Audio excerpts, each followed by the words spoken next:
Bismillahirrahmanirrahim. Assalamualaikum warahmatullahi wabarakatuh.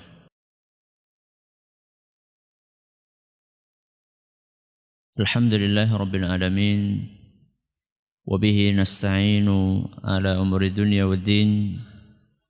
Wa sallallahu ala nabiyyina Muhammadin wa ala alihi wa sahbihi ajma'in. Amma ba'd. Kita panjatkan puja dan puji syukur kehadirat Allah tabaraka wa taala. Pada kesempatan malam yang berbahagia kali ini, kita masih kembali diberi kekuatan, kesehatan, hidayah serta taufik dari Allah Jalla wa Ala, sehingga kita bisa kembali menghadiri pengajian rutin tafsir kita ini di Masjid Agung Darussalam Purbalingga. Kita berharap semoga Allah Jalla wa'ala berkenan untuk melimpahkan kepada kita semuanya ilmu yang bermanfaat, sehingga bisa kita amalkan sebagai bekal untuk mengharap kepada Allah Subhanahu wa ta'ala. Allahumma amin. Salam dan salam semoga senantiasa tercurahkan kepada junjungan kita Nabi besar Muhammad sallallahu alaihi wasallam, kepada para sahabatnya, keluarganya, dan umatnya yang setia mengikuti tuntunannya hingga akhir nanti.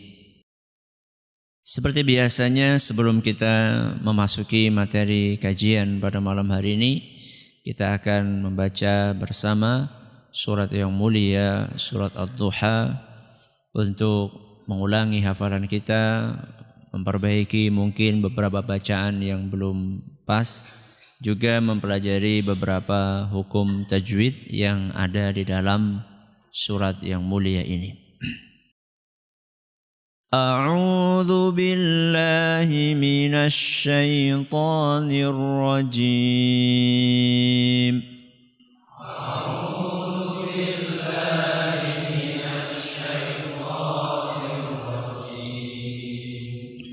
Bismillahirrahmanirrahim. Bismillahirrahmanirrahim. Wadduha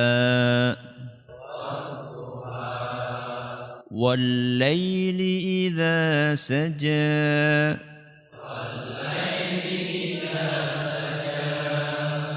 Ma ودعك ربك وما قلى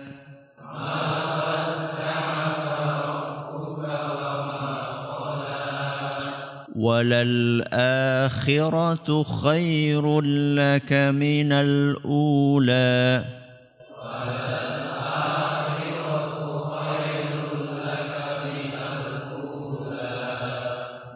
خير لك. Khairul laka. Aslinya kalau panjenengan lihat di Al-Quran tulisannya khairun. Khairun terus apa? Laka. Tapi cara bacanya bagaimana? Khairul laka. Unnya itu dihapus.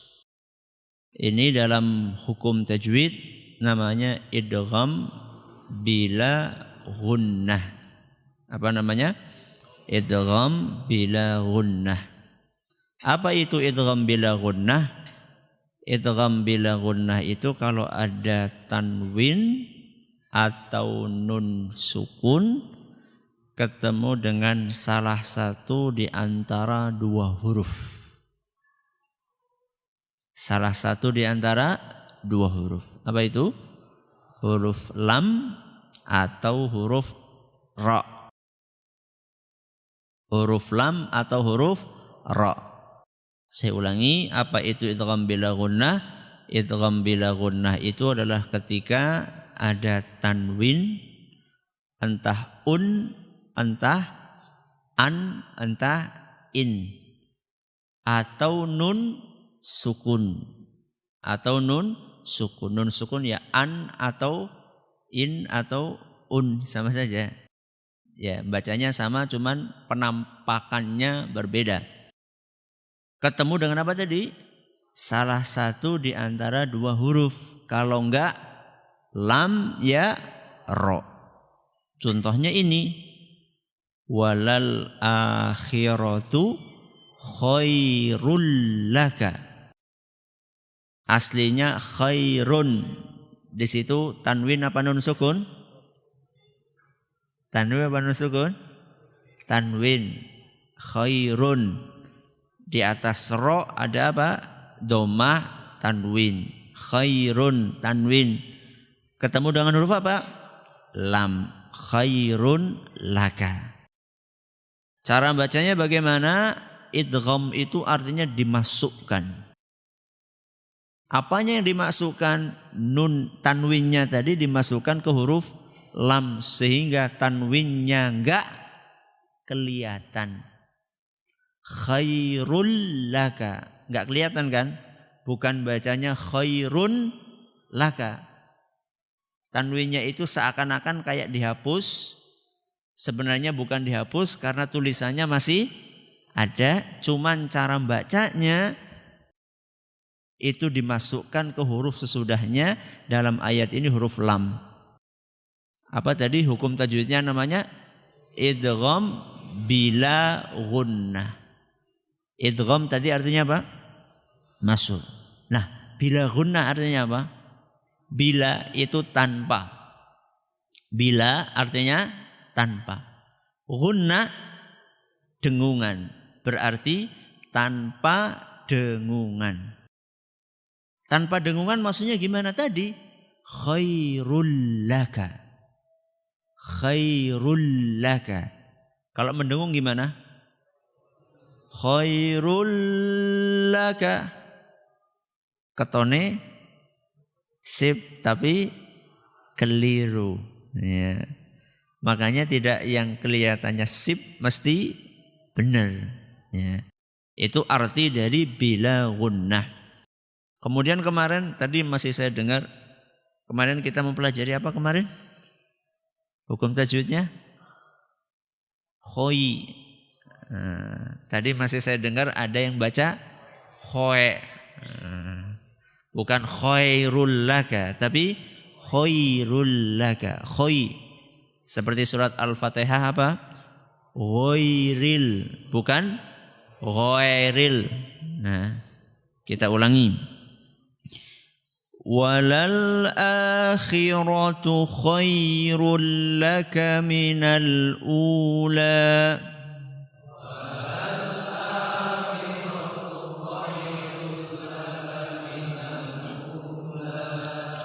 Wala sawfa yu'tika rabbuka fatarda.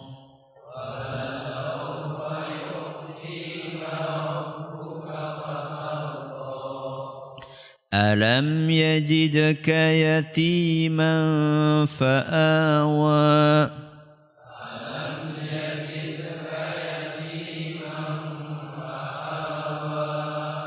Wa wajadaka dhallan fahada.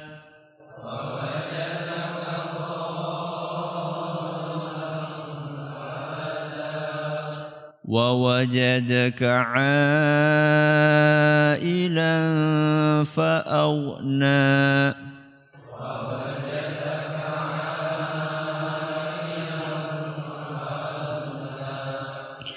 فأما اليتيم فلا تقهر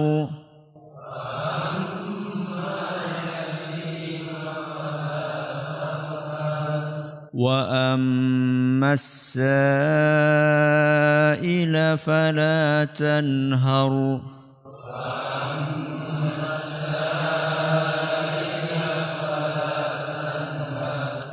وأما بنعمة ربك فحدث.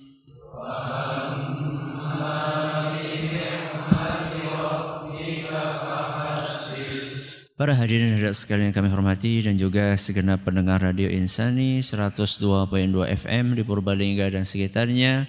para pendengar Radio Roja di Jakarta, di Bandung, di Lampung, di Berau, dimanapun Anda berada, Radio Bas FM di Surutigo dan sekitarnya, radio kita di Cirebon dan sekitarnya, Radio Al-Hikmah di Banyuwangi dan sekitarnya, juga radio-radio dakwah lainnya yang ikut menyiarkan pengajian ini, serta para pemirsa Yufi TV yang semoga senantiasa dirahmati oleh Allah Azza wa Jalla. Pada pertemuan terakhir kita membahas tafsir global dari surat Ad-Duha. Sebagaimana yang telah kita janjikan, mulai hari ini kita akan memasuki tafsir rinci dari surat Ad-Duha dan kita akan awali dengan ayat yang pertama. Apa bunyinya? Wad-Duha. Apa artinya Wad-Duha? Demi waktu duha. Kata demi artinya di sini adalah sumpah. Berarti Allah Subhanahu wa taala mengawali surat mulia ini dengan sumpah. Sumpah, media sumpahnya apa? Waktu duha. Di dalam ayat ini Allah bersumpah dengan salah satu ciptaannya. Karena waktu adalah ciptaannya Allah. Dan para ulama kita, sebagian dari mereka telah menjelaskan, dan ini telah berulang-ulang kita sampaikan, bahwa ketika Allah bersumpah dengan salah satu makhluknya, itu adalah merupakan isyarat bahwa makhluk yang digunakan sebagai media sumpah itu adalah makhluk yang istimewa. Ketika Allah bersumpah dengan buah tin, berarti buah tin itu istimewa. Ketika Allah bersumpah dengan buah zaitun, berarti buah zaitun itu istimewa. Ketika Allah bersumpah dengan al-asr, apa artinya al-asr? Waktu atau masa, berarti waktu itu istimewa. Begitu pula ketika Allah bersumpah dengan ad-duha, waktu duha, berarti waktu duha itu adalah waktu yang istimewa. Apa keistimewaan waktu duha? Sebelum kita membahas apa keistimewaan waktu duha, tentu kita akan membahas dulu waktu duha itu kapan? Waktu duha itu kapan?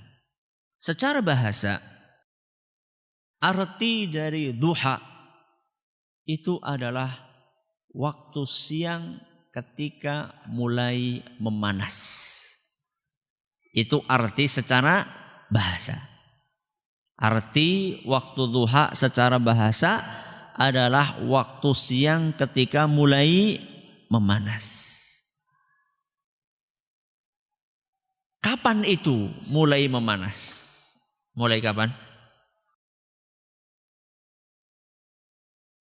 Ya beda Ustaz antara musim dingin sama musim panas. Dan nanti kalau misalnya belum panas-panas berarti belum masuk waktu duha.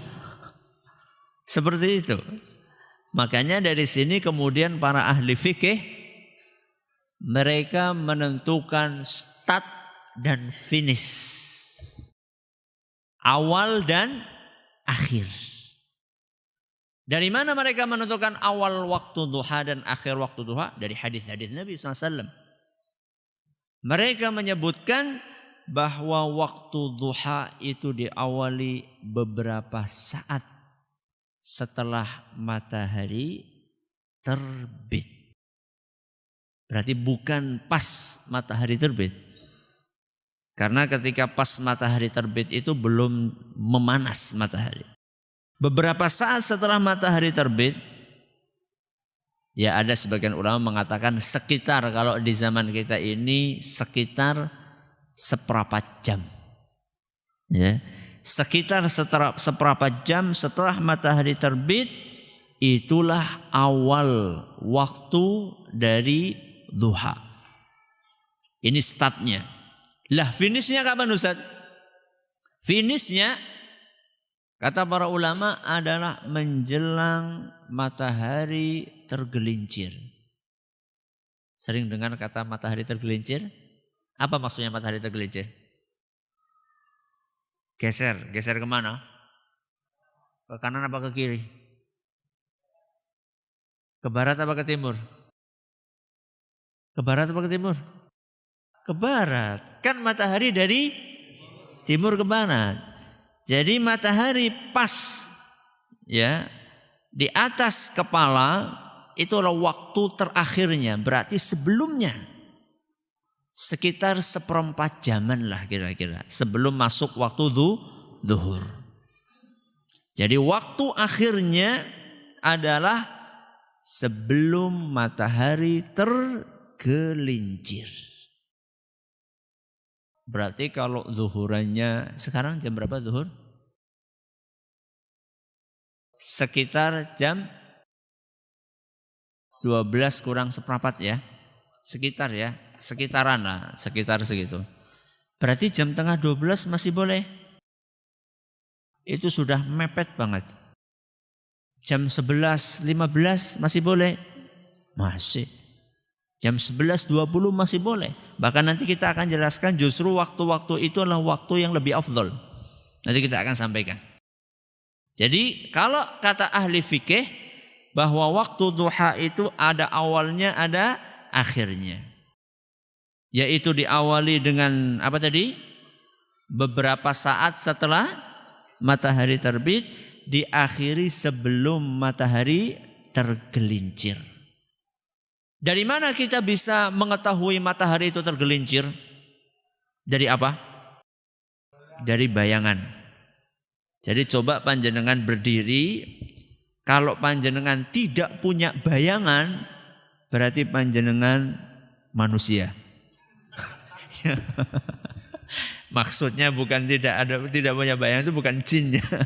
Tidak punya bayangan ya, seperti sebagian orang ketika menandiki menungsa apa sundel bolong gitu. Itu apa ya? Mitos ya. Jadi ketika manusia itu enggak punya bayangan, jadi saat itu matahari pas di atas kepala. Selama kita punya bayangan di sebelah barat, berarti itu masih waktu duha. Walaupun cuma bayangannya sedikit. Tapi begitu kita enggak punya bayangan, maka saat itu waktu duha sudah habis.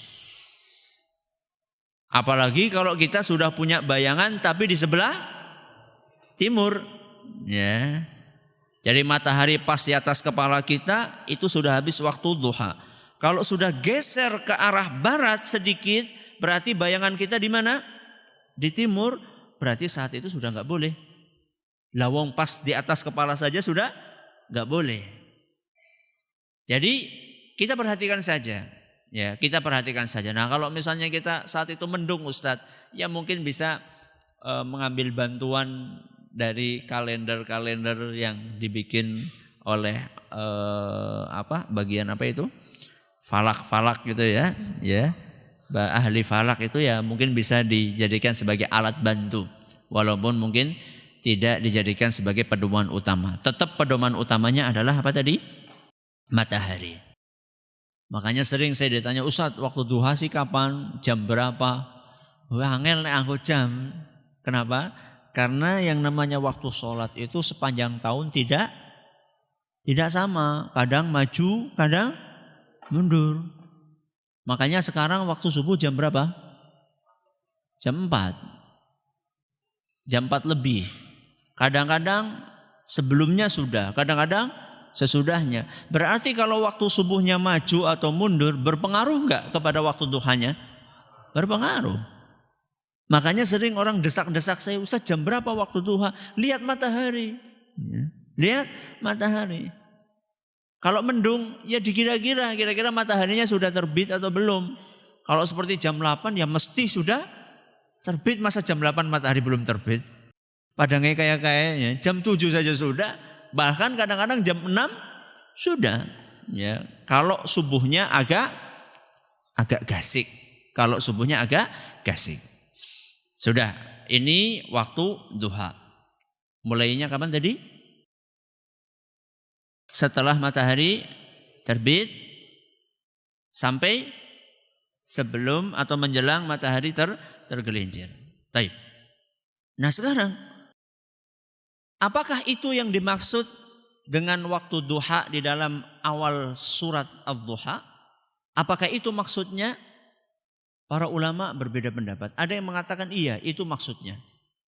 Sesuai dengan definisi ahli fikih. Ada sebagian ulama mengatakan maksudnya bukan terbatas sampai di situ. Waktu duha di situ adalah ungkapan lain dari waktu siang. Karena kata mereka alasannya, menurut mereka awal dari surat Ad-Duha ini itu tidak dibatasi dengan apa tadi? Akhirnya adalah matahari tergelincir. Kata mereka sampai menjelang matahari terbenam karena itu waktu siang. Loh, kenapa kalian terjemahkan, kalian tafsirkan Ad-Duha itu dengan waktu siang secara mutlak, tidak dibatasi dengan matahari di mana tadi? Di atas kepala persis. Alasan mereka karena ayat yang kedua Allah bercerita tentang malam. Ayat yang kedua bunyinya apa? Wal-laili idza saja. Demi malam ketika mulai hening. Jadi di sini pasnya duha itu adalah siang, ayat yang kedua adalah malam. Sehingga kan klop pasangan antara siang dan malam. Ini menurut sebagian ulama. Jadi ada dua pendapat minimal, ada pendapat yang lain tapi minimal tadi waktu duha di dalam surat Ad-Duha. Pendapat yang pertama mengatakan akhirnya adalah ketika matahari di atas kepala, ya. Adapun pendapat yang kedua, bukan itu maksud dari ayat di dalam surat Ad-Duha ini. Kata mereka maksudnya itu adalah ungkapan dari waktu siang secara umum. Tapi itu tidak mempengaruhi waktu duha. Tetap waktu duha itu berakhir kapan? Ketika matahari pas di atas kepala. Baik. Sekarang keutamaannya. Kenapa? Tadi kita sudah jelaskan. Ketika Allah bersumpah dengan waktu duha, itu berarti isyarat bahwa waktu duha ini punya keistimewaan. Apa keistimewaan waktu duha? Disinilah kemudian para ulama kita mereka berijtihad untuk menggali keistimewaan dari waktu duha berdasarkan nas-nas yang lainnya. Sekurang-kurangnya ada dua keistimewaan. Yang pertama, bahwa waktu duha adalah waktu yang dinamis. Apa? Waktu duha adalah waktu yang dinamis. Bukan dinamit ya. Apa artinya dinamis? Dinamis itu artinya adalah semangat dan penuh dengan tenaga. Waktu duha adalah waktu yang semangat dan penuh tenaga untuk bergerak. Makanya rata-rata orang bekerja masuk jam berapa? Jam 7.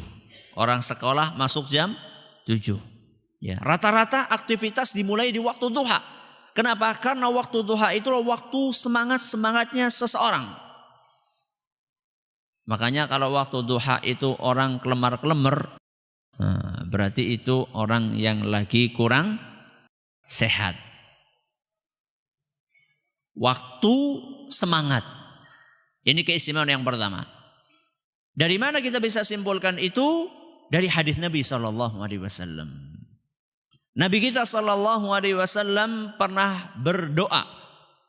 Apa isi doanya? Allahumma barik li ummati fi bukuriha. Yang artinya ya Allah berkahilah umatku di waktu paginya. Berkahilah umatku di waktu paginya. Makanya kalau kita bekerja, belajar, bekerja, beribadah di waktu pagi lebih semangat dibandingkan ketika sudah siang. Coba sih jenengan belajar matematika jam 11:30 kepriwe rasane? Ya, KO. Ya. Makanya dibandingkan jam 7 masih fresh. Tapi sayangnya kadang-kadang materi agama malah ditaruhnya jam terakhir. Jam pengantar tidur. Sudah kayak gitu kadang-kadang juga nuwun sewu yang menyampaikan pelajarannya juga kadang-kadang kurang bisa berinovasi. Sehingga klub itu sudah waktunya waktu ngantuk, yang menyampaikan juga setengah ngantuk, cara menyampaikannya juga ngantui. Sudah itu sekian faktor bertemu sehingga terjadilah yang namanya ngantuk berjamaah. Ya. Maka disinilah pentingnya guru. Ya, bagaimana dia bisa berinovasi di dalam mengajarkan ilmu yang dia ajarkan. Loh, maka keadaannya ya kalau bisa dilobi kepada yang punya kewenangan supaya jam agamanya ditaruh ketika otak sedang fresh, itu bagus. Nah sekarang kalau misalnya nggak bisa dilobi, ternyata kita dapatnya pelajaran di jam yang terakhir. Nah disitulah pentingnya guru berinovasi. Bagaimana caranya supaya siswanya nggak ngantuk? Ya terserah gimana caranya. Dibawa keluar kelas, apa disuruh pada wudhu dulu, apa semacam-macam lah, apa pakai dialog. Itu kan pinter-pinternya guru. Ya, pinter-pinternya guru. Makanya beberapa saat yang lalu pernah saya melihat ada semacam wawancara kepada siswa-siswa, pelajaran apa yang paling tidak disukai. Ternyata di antaranya, ya, bukan satu-satunya, matematika jelas itu pelajaran yang kurang disukai. Di antaranya pelajaran agama. Alasannya kenapa? Bosen, jenuh, ya, nggak menarik. Ya, maka ini sangat disayangkan. Taib. Berarti ini keistimewaan yang pertama. Nabi kita SAW mendoakan waktu duha. Apa doa Nabi? Supaya waktu duha itu diberkahi. Makanya diceritakan dalam hadis yang saya bacakan ini, wa kana idza ba'atha sariyatan aw jaishan ba'athahum min awwalin nahar. Makanya Rasulullah SAW ketika beliau mengutus pasukan, maka beliau akan memberangkatkan pasukannya di waktu pagi. Ketika orang sedang semangat-semangatnya. Termasuk para sahabat Nabi, wa kana Sakhrun rajulan tajiran. Sakhr, sahabat yang meriwayatkan hadis ini. Jadi yang meriwayatkan hadis ini dari Nabi, seorang sahabat namanya siapa? Sakhr. Sakhr sih artinya apa, Ustaz? Sakhr itu artinya burung elang. Artinya burung elang, sakhr. Ya. Sakhr adalah seorang pedagang.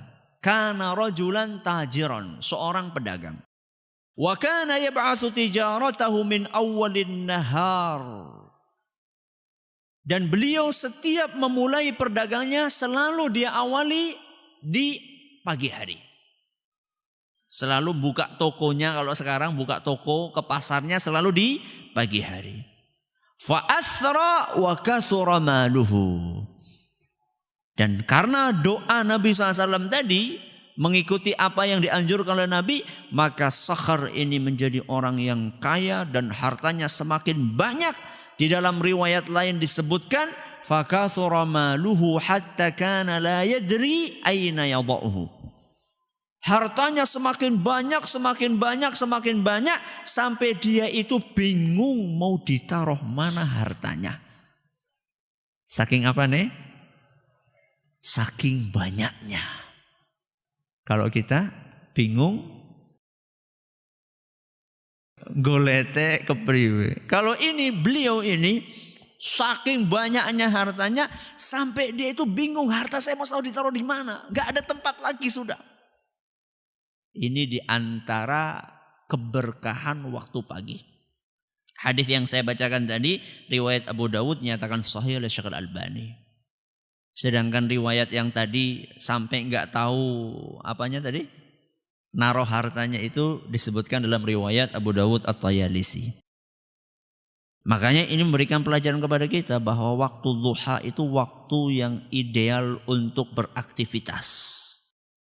Makanya kalau panjenengan punya toko, ya kalau bisa bukanya jangan terlalu siang.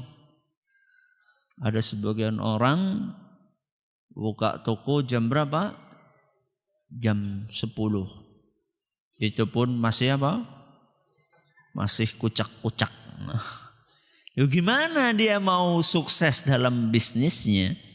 Ya. Ini adalah keistimewaan yang pertama, bahwa waktu duha adalah waktu yang dinamis. Keistimewaan yang kedua, waktu duha di dalamnya disunnahkan suatu ibadah yang mulia. Di waktu duha ini disunnahkan suatu ibadah yang mulia. Apa nama ibadahnya? Salat duha. Hari ini salat duha panjenengan? Hari ini panjenengan salat duha? Kok diem saja? Saya bukan kok kadang. Pertanyaannya hari ini. Hari ini tadi pagi salat duha? Bukan insya Allah. Insya Allah tuh besok. Hari ini panjenengan salat duha, jawabannya iya atau tidak, bukan insya Allah. Iya atau tidak? Alhamdulillah, yang iya. Yang tidak ya tidak. Bismillah. Apa sih Ustaz keistimewaan salat duha? Keistimewaan salat duha, kata Nabi SAW, ada beberapa hadis menyebutkan keistimewaan salat duha. Kita akan sampaikan sesuai dengan waktu yang tersedia. Di antaranya, Nabi kita menjelaskan bahwa salat duha itu bisa menggantikan sedekah persendian tubuh. Apa? Salat duha bisa menggantikan sedekah persendian tubuh. Tubuh kita ini punya sendi. Kalau enggak ada sendi, tubuh kita seperti tiang. Seperti apa? Tiang. Jadi mengding-ding kurang apa? Lurus. Tangannya cuma kayak gini toh, enggak bisa gerak-gerak. Ini karena ada sendi, maka akhirnya bisa bergerak. Tangan pun bisa dibuka, bisa ditutup. Sebagian ada yang bisa ditutup, sebagian dibuka, kemudian bisa ditekuk seperti ini. Itu karena ada sendi. Berarti sendi nikmat atau bukan? Nikmat. Dan setiap nikmat harus disyukuri. Di antara cara mensyukuri nikmat sendi adalah dengan sedekah. Nabi kita SAW menyebutkan, yusbihu ala kulli sulama min ahadikum sadaqah. Setiap pagi sebenarnya kalian itu harus mensedekahi setiap sendi yang kalian miliki. Setiap pagi sebenarnya kita ini disuruh untuk mensedekahi setiap sendi yang kita miliki. Loh, berarti saben dina ya kudu ngentongaken duit, Ustaz. Nabi SAW menjelaskan bagaimana cara bersedekah dengan makna yang lebih luas dibandingkan sedekah sekedar dengan uang. Beliau menyebutkan, fakullu tasbihatin sadaqah. Setiap mengucapkan tasbih, membaca apa? Subhanallah, dianggap satu sedekah. Jadi sedekah itu nggak harus pakai uang. Bisa dengan mengucapkan subhanallah. Wa kullu tahmidatin sadaqah. Setiap mengucapkan alhamdulillah itu juga dianggap sedekah. Wa kullu tahlilatin sadaqah. Setiap mengucapkan tahlil. Apa itu tahlil? La ilaha illallah, sedekah.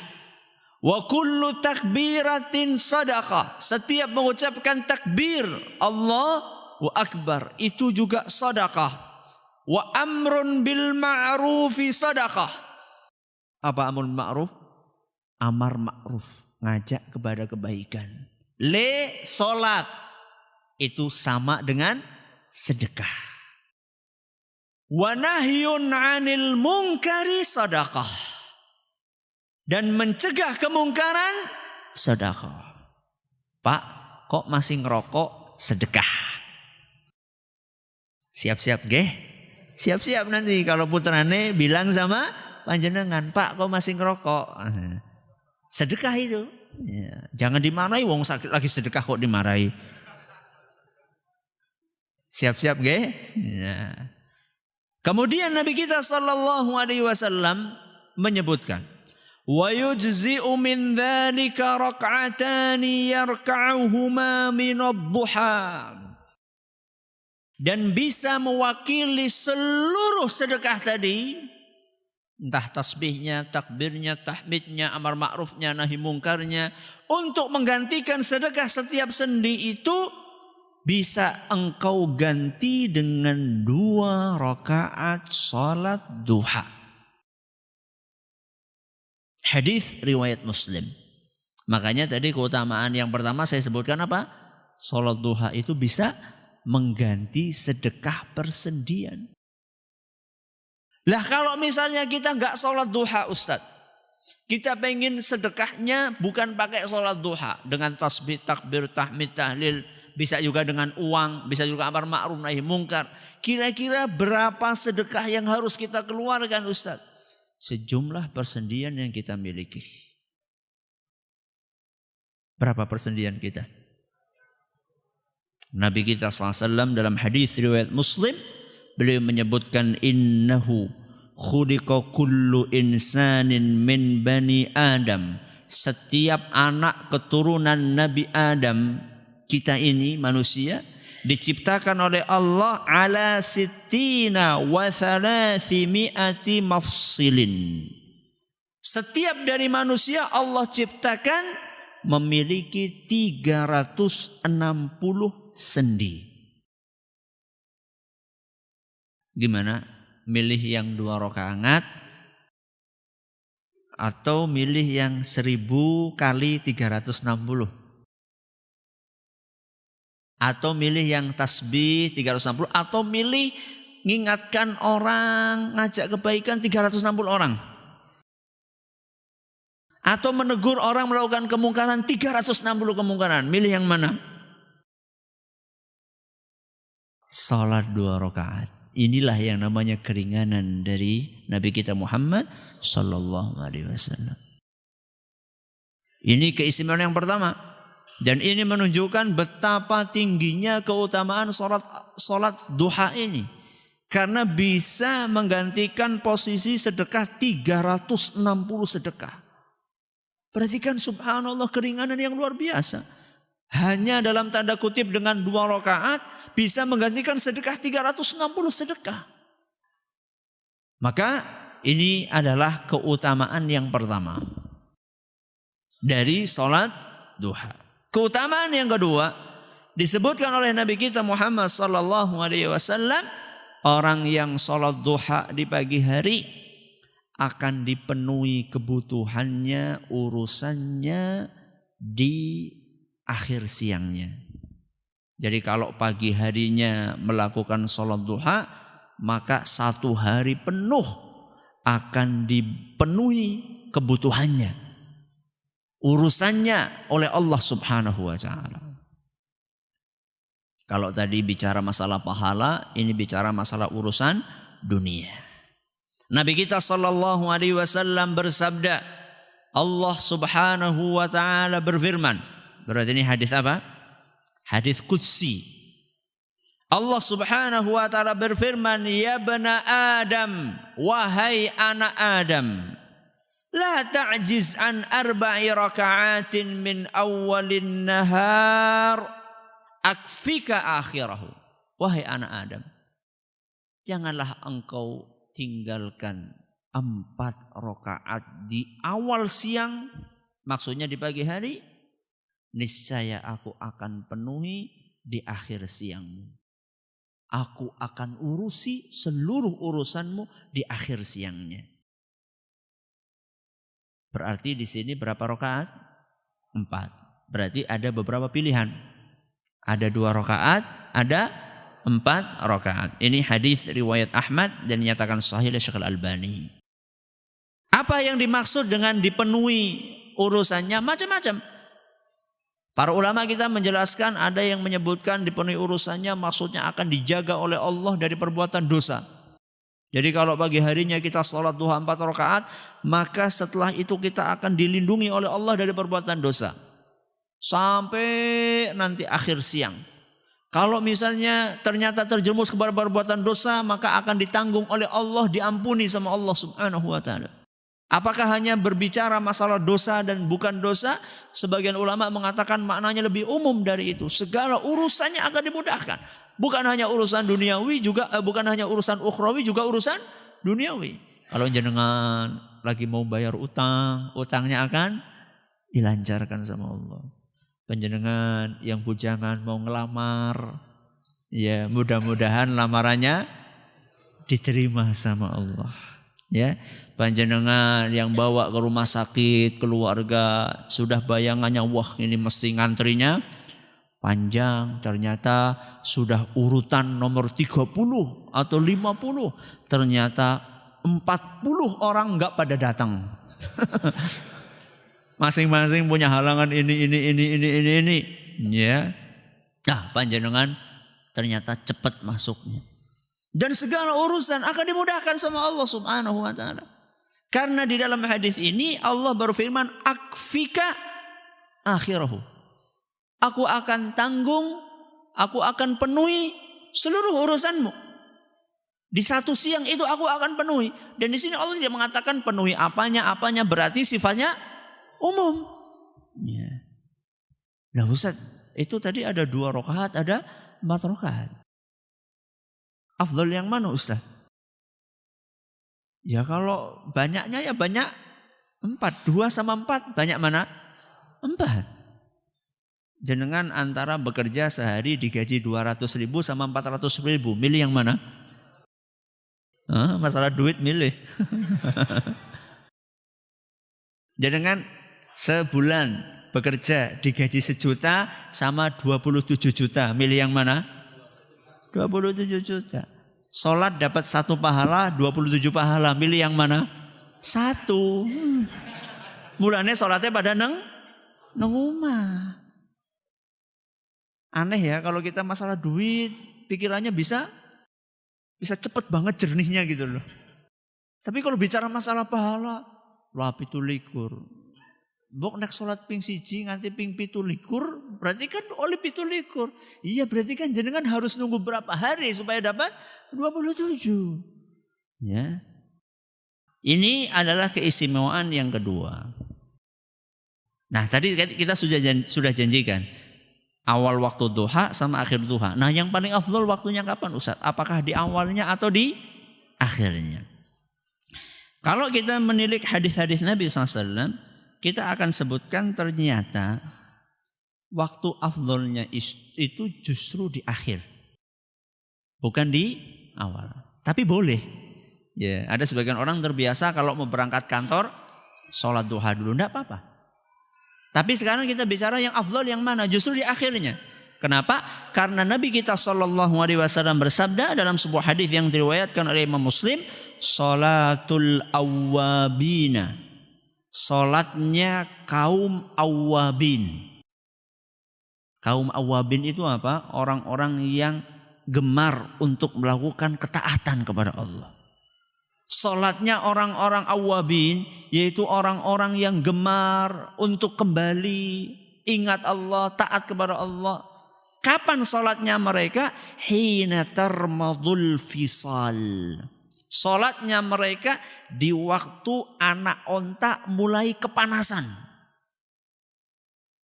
Dah nengkene orang anak unta kepriwe gitu. Gak usah khawatir, gak usah kita ngematinya harus pergi ke kebun binatang dulu. Para ulama kita sudah menjelaskan bahwa anak onta mulai kepanasan ya menjelang akhir waktu duha. Jadi kira-kira ketika kalau zuhurnya jam berapa ya? Jam 12 itu sekitar jam 11-an, 11 seperempat. Kira-kira seperti itu. Itu justru afdolnya. Ketika sedang panas-panasnya. Loh kok kenapa Ustadz malah afdolnya di situ? Dan kenapa disebutkan itu sholatnya kaum awwabin? Apa tadi awwabin? Orang yang gemar melakukan ketaatan kepada Allah. Karena umumnya waktu segitu itu waktunya malas, waktunya capek, waktunya ngantuk. Umumnya orang seperti itu. Nah, ini ada manusia istimewa namanya kaum awabin. Yang mereka ketika orang sedang pada ngantuk, ketika orang sedang pada capek, malah dia ingat siapa? Allah Subhanahu wa ta'ala. Beda dengan waktu duha di awal waktu. Kalau waktu saya yakin insya Allah kita seger. Loh, baru mandi kok. Baru sarapan. Ya. Nah, kalau jam segitu itu waktu sarapan atau bukan? Itu sarapannya sudah mulai habis. Ya, pikirannya sudah perut keroncongan. Ya, sudah mikirin kalau yang kerja di kantor nanti nih siang ini jam istirahat makannya di mana? Sudah mikirin kayak gitu. Kok malah mikirin sholat duha? Wah, itu kaum awabin. Ya. Lah Ustaz, kalau saya ini nggak punya jam saat itu Ustaz, karena saya harus ngajar jam segitu atau saya harus ngantor, apakah saya tinggalkan pekerjaan kantor? Tidak. Kenapa? Karena yang itu hukumnya wajib, yang ini hukumnya apa? Sunnah. Berarti kita harus punya skala, namanya skala prioritas. Kecuali kalau jenengan waktu itu kosong. Misalnya ya, kalau guru itu kan kadang-kadang jamnya nggak mesti dur-duran toh. Iya, begitu. Iya, kadang-kadang kan ada jam kosong. Kalau panjenengan jam itu kosong, tidak apa-apa. Tapi kalau waktunya ngajar, apakah panjenengan katakan sebentar ya, aku tak sholat duha disit ya, bocah-bocahan, ya. Ki pada nulis ki halaman ki nganti seprene, seperempat jam nembe teka. Enggak. Kalau seperti itu enggak boleh. Nah terus bagaimana Ustaz? Ya sudah, panjenengan apa? Sholat di awal waktunya, karena itu juga boleh. Itu juga boleh. Ya. Lah terus saya pengen nyari waktu afdolnya. Ya nyari pas hari jenengan saat itu enggak lagi kerja. Hari apa? Hari Ahad. Nah itu lebih ujian lagi itu. Ya. Lagi piknik, lagi plesir.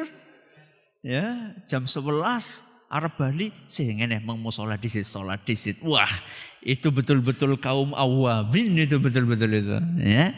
Jadi ini beberapa keutamaan dari waktu duha dan sholat duha. Habis?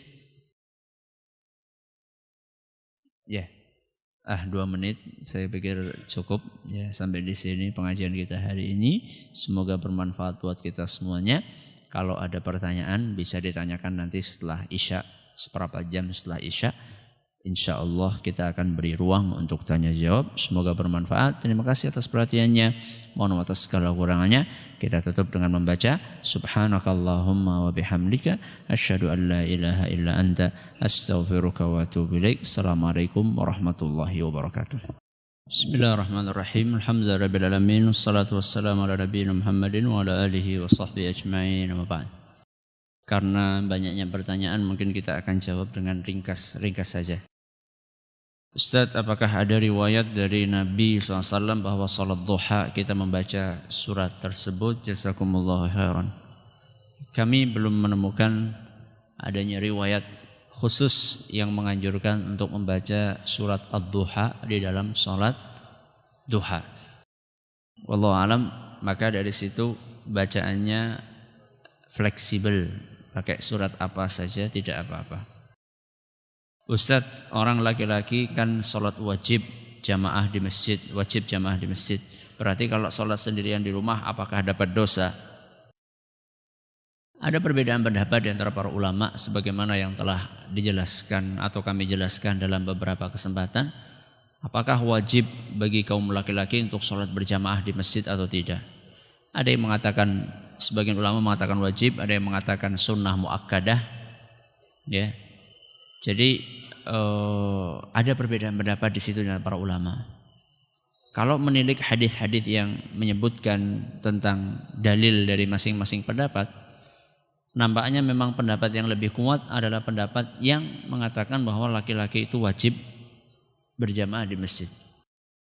Sehingga ketika seseorang meyakini pendapat ini, kalau dia meyakini pendapat ini, yaitu pendapat yang mengatakan laki-laki wajib di masjid, maka ketika dia tinggalkan Sholat berjamaah di masjid tanpa ada uzur, tanpa ada alasan yang dibenarkan agama, maka dosa.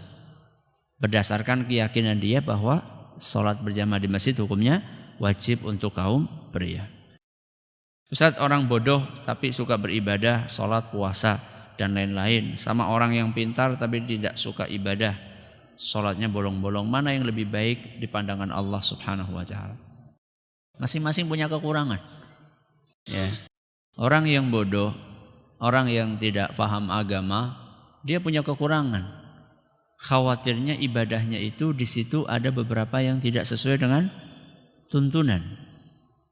Beramal tanpa ilmu itu sama berbahayanya dengan yang punya ilmu tapi tidak beramal, sama-sama bahaya.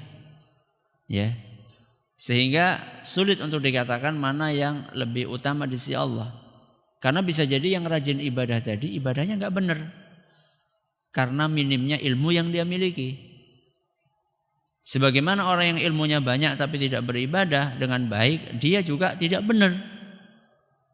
Maka dari situ yang lebih baik adalah orang yang ilmunya bagus dan mengamalkan ilmu yang dia miliki. Ustaz, saya guru TPQ.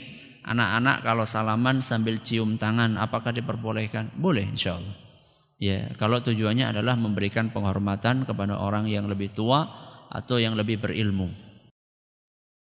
Para ulama menjelaskan kalau tujuannya adalah untuk ngalap berkah, itu yang tidak dianjurkan.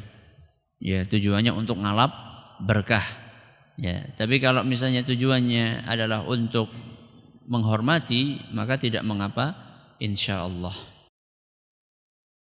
Akan tetapi dianjurkan kalau santrinya putri dan Anda laki-laki, ya dianjurkan kalau memang sudah besar-besar jangan. Ya, kalau sudah besar-besar malah tidak boleh.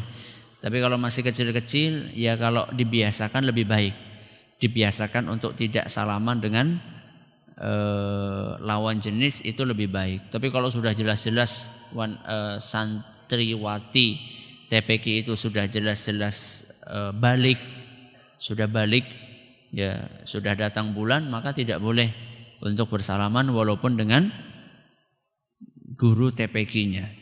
Dan ini kadang-kadang agak dimudah-mudahkan. Orang kadang-kadang cenderung memudah-mudahkan, menggampangkan. Ya, terutama juga di sekolahan. Ya, Pak Guru kadang-kadang disalimi sama siswi-siswinya. Padahal kadang-kadang dan sekarang SMP itu hampir mungkin sudah pada balik. Ya. Kadang-kadang SD kelas 6 itu sudah ada yang balik. Ya. Apalagi SMP, apalagi SMA. Nah, guru SMA salaman sama siswi-siswinya, ya, termasuk yang ibu guru salaman sama siswa-siswanya. Ini perlu dilatih, ya, perlu dilatih untuk membiasakan yang sudah balik-balik itu hendaknya tidak dibiasakan salaman dengan lawan jenis walaupun itu gurunya sendiri. Tapi perlu adanya sosialisasi supaya tidak kaget. Bilang aja, Anda guru, tolong ya nanti yang salaman sama saya cukup yang, kalau panjenengan bapak guru ya cukup siswa-siswa saja. Kalau panjenengan ibu guru sampaikan tolong yang salaman sama saya cukup siswi-siswi saja. Jadi ada sosialisasi sebelumnya sehingga tidak kaget dan tidak timbul prasangka buruk. Salat duha atau tahajud afdol yang sendirian atau jamaah? Afdolnya sendirian. Tapi boleh dilakukan secara berjamaah, yang penting tidak dirutinkan. Afdolnya sendirian.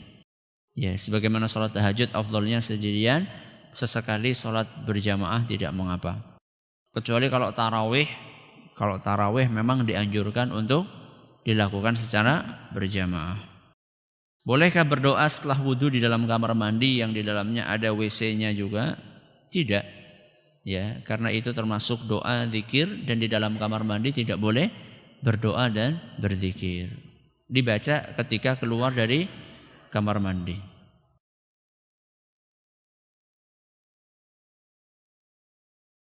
Ustadz, tentang waktu yang diberkahi adalah di pagi hari. Pertanyaannya bagaimana kalau kita berdagang mulai jam 2 atau 3 pagi? Apa hukumnya? Karena itu kan waktu istirahat untuk sholat tahajud. Hukumnya boleh. Hukumnya boleh. Tapi apakah itu waktu yang ideal? Apakah itu waktu yang dianjurkan? Ya kalau memang saat itu panjenengan tidak punya waktu kecuali itu, dan ini biasanya orang-orang yang kulakan buah, ya, kulakan sayur. Kalau panjenengan kulakannya jam 7, ya sudah habis. Ya. Berarti kan ini kondisi mendesak, ya enggak apa-apa. Tapi husnudzon saya ini biasanya orang-orang yang jam segitu pada bangun kayaknya tahajud dulu kayaknya. Apa enggak? Nah ini yang perlu ditingkatkan. Jadi panjenengan itu subhanallah, yang lain belum bangun jenengan sudah bangun.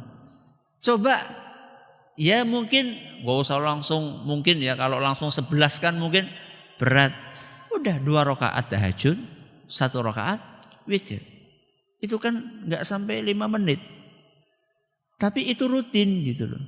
Sehingga nanti panjenengan ya mencari rezekinya dapat, ibadahnya juga dapat. Ya. Jadi saya bicara tentang kondisi-kondisi tertentu. Ya. Sesuatu yang sifatnya kondisional karena tuntutan, nggak mungkin dia akan kulakan setelah jam itu, ya enggak apa-apa, boleh-boleh saja. Ya. Terus bagaimana nggak tahajud? Aslinya jenengan nggak tahajud itu nggak dosa karena sholat tahajud adalah sholat sunnah. Tapi kan alangkah ruginya bisa bangun jam segitu kok langsung labas berangkat ke pasar. Ya kalau menurut hitungan-hitungan kita ya rugi gitu loh. Karena yang bisa bangun rutin jam segitu itu nggak banyak. Ya. Yang bisa rutin bangun jam 2 itu nggak banyak. Dan jenengan ini termasuk manusia-manusia langka. Jam 2 bisa bangun, tapi ya aja langsung mengpasar. 2 rakaat tahajud, 1 rakaat witir itu kan nggak lama gitu loh. Nanti mulai kalau sudah rutin segitu nanti sedikit-sedikit ditambah. Itu lebih afdol lagi.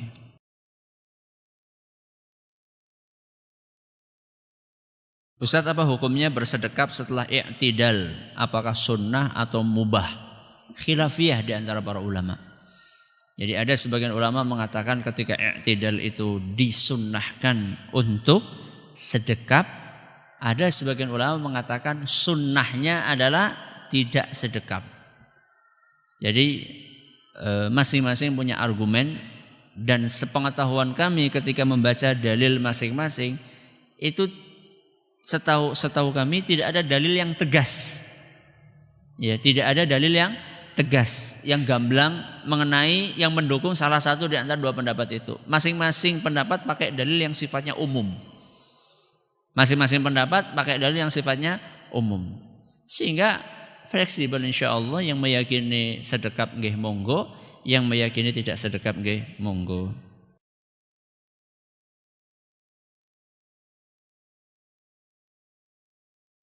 Ustadz, bagaimana hukumnya bila sebuah masjid dibangun oleh orang-orang atau para tukang yang tidak pernah sholat, atau sholatnya seminggu cuma 1 kali, bahkan ada yang sholatnya hanya 1 tahun sekali?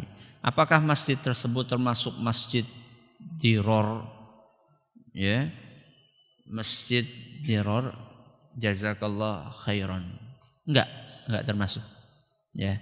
Masjid diror itu adalah masjid yang dari awal dibangun dengan maksud untuk menimbulkan perpecahan di antara kaum muslimin. Masjid diror adalah masjid yang dibangun sejak awal niatnya untuk memecah belah kaum muslimin. Sebagaimana dahulu kaum munafikin membuat masjid baru. Tujuannya adalah supaya kaum muslimin terpecah-pecah, menimbulkan fitnah di antara kaum muslimin. Maka kemudian Nabi SAW memerintahkan supaya masjid itu diruntuhkan, ya, diratakan dengan tanah. Karena dari awal niatnya sudah tidak tulus. Nah kalau sekedar tukang bangun dia nggak sholat, ya berarti bukan masjidnya yang dipermasalahkan, tapi apa? Tukangnya yang seharusnya dinasehati. Nah disinilah perannya jenengan sebagai panitia pembangunan masjid. Ya, sejauh mana panjenengan itu memberikan pengarahan kepada tukang-tukang tersebut. Nun sewu kadang-kadang tukang bangun di pesantren gak sholat. Waktunya sholat tetap bekerja. Itu kalau menurut saya janggal. Kalau menurut saya janggal. Masa bangun di pesantren, di sekolah Islam, waktunya sholat tetap bekerja. Mungkin kalau di sekolah umum, di proyek-proyek mungkin dianggap itu sesuatu yang biasa. Walaupun itu juga tidak biasa. Tapi lebih tidak biasa lagi ketika itu terjadi di mana? Di lembaga pendidikan Islam. Ya. Maksud saya di mana suri toladannya gitu loh. Dari pihak pesantren. Termasuk juga masjid. Termasuk juga bangun masjid. Ya. Maka dari sini saya menganjurkan kepada diri kami pribadi dan juga kepada jamaah sekalian yang memang memiliki kondisi seperti itu, monggo mari kita biasakan. Sehingga tukangnya itu enggak cuma dapat gaji tapi juga dapat pahala. Pahala terbiasa untuk sholat berjamaah. Kami di Tunas Ilmu alhamdulillah sudah kami biasakan seperti itu. Pokoknya waktunya sholat sudah bahkan saya kasih setengah jam sebelum waktu sholat. Jadi kalau misalnya sholat zuhur jam 12, setengah 12 sudah istirahat. Nanti jam 1 masuk. Jam setengah 3 istirahat lagi. Mulai kerja lagi jam setengah 4. Malah enak. Tukangnya senang juga karena apa? Istirahatnya sering. Ya. Dan secara perhitungan dan nanti jam setengah 10 istirahat lagi. Jadi istirahatnya berapa kali? 3 kali. Setengah 10 istirahat, jam 10 masuk. Jam setengah 12 istirahat, jam 1 masuk. Berarti istirahatnya 1,5 jam siang itu. Buat sholat, buat makan, buat tidur. Nanti jam setengah 3 istirahat lagi, jam setengah 4 masuk sholat. Ada medangnya juga. Ya. Secara perhitungan matematis rugi. Karena yang namanya orang bekerja biasanya, yang namanya orang memperkerjakan orang lain pengennya apa? Cepat di rest ya, di apa?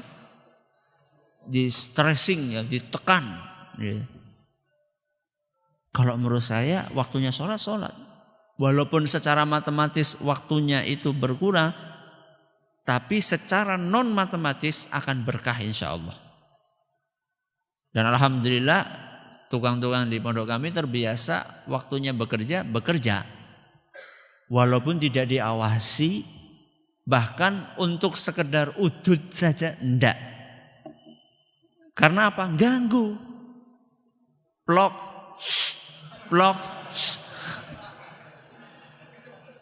Coba kalau enggak udut, plok. Enggak terganggu. Dari satu sisi itu untung saya. Ya. Karena dia konsentrasinya kepada pekerjaan. Ada sebagian orang udutnya lebih lama dibandingkan apa? Kerjaannya. Ya kalau plok kan enggak bisa plok sambil dinikmati. Habis itu dihembuskannya juga lama. Setelah itu plok lagi. Ya. Maka ini anjuran dari kami kepada yang punya mengalami kasus yang seperti itu. Jadi intinya itu bukan masjid diror, itu bukan masjid diror. Wallahu taala a'lam wa a'lam. Semoga bermanfaat. Terima kasih atas perhatiannya. Mohon maaf segala kurangannya. Subhanakallahumma bihamdik asyhadu an la ilaha illa anta astaghfiruka wa atubu ilaik. Assalamualaikum. Jangan lupa untuk subscribe dan share bila kajian ini dirasa bermanfaat.